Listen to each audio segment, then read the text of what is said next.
So you asked about we were talking about this at the station, and you asked like what those tangibilities is, Right. like breaking it down into like specifics and tangible. So um, the fact that I have this computer indicates that I have a certain access to resources. I live on welfare.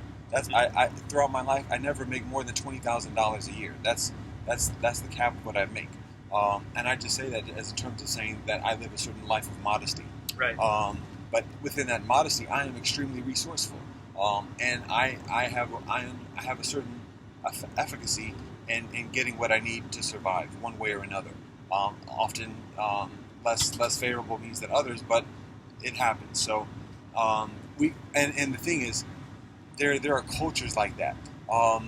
You can go to the hood and you can look at all that doesn't exist. You can look at the public housing and everything, all the absences, all the material or perceived material in poverty. And it's challenging and it's difficult. We talk about Flint during the conference, and we talk about Pablo from Detroit, who was rapping about the experience in Flint. So that there's bad stuff going on there, but there's also a wealth, and there's also there's richness and their talent. So some tangible examples: physical fitness, family relationships, even friendships, just relationships in general. There are strong ties, there are strong bonds. Amidst the duplicity and the egotism and the selfishness as well, there's a certain trust though, and there's a culture of solidarity, and there's a consideration of how to translate that into political solidarity, and sustained solidarity, that goes from generation to generation rather than just people parlaying that into opportunities to assimilate within conventional society. So that's one thing. Actually, I'm going to go even further than that. I'll go to Africa. When I go to Southern Africa, we travel, my friends and I, we go on a road trip through Southern Africa. And people talk about, oh, there's so much poverty. Are you sure you want to go? It's so dangerous. And we're going. So we do that. Um, and, and we get into Botswana. And the message that we receive up to that point is that, oh, the rural Southern Africa is so impoverished, there's so little belongings. We're coming from the settler society here on Turtle Island, where people have 2-3 cars per family, per household, and whereas in Botswana, Namibia, and other places in Africa, it may be one car per 100 people or so. So there's that perception of poverty.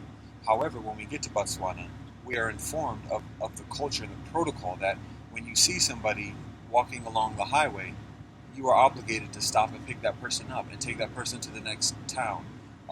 And just because that's the culture, it's a culture of cooperation. And actually we do that. We do pick up people and take people to the next port. So even though there's a poverty of materiality, there's a wealth of relationship. There's a wealth of cooperation and culture there. Compared to when I return back here, I consider people walking on the highway, it's actually against the law because we're so afraid of what we're going to do to each other, that it's illegal to even walk along the highway, let alone pick somebody up. And so even though there's this wealth of material experience, there are all these cars for every one household, there is a poverty of relationship, there's a poverty of trust, there's a poverty of cooperation. Everything has to be reduced to contracts, and guarantees and insurance, and institutional constructs, that are historically conducted, services that are historically conducted by families, by communities, by villages, cooperatively, just because that's what we do for each other.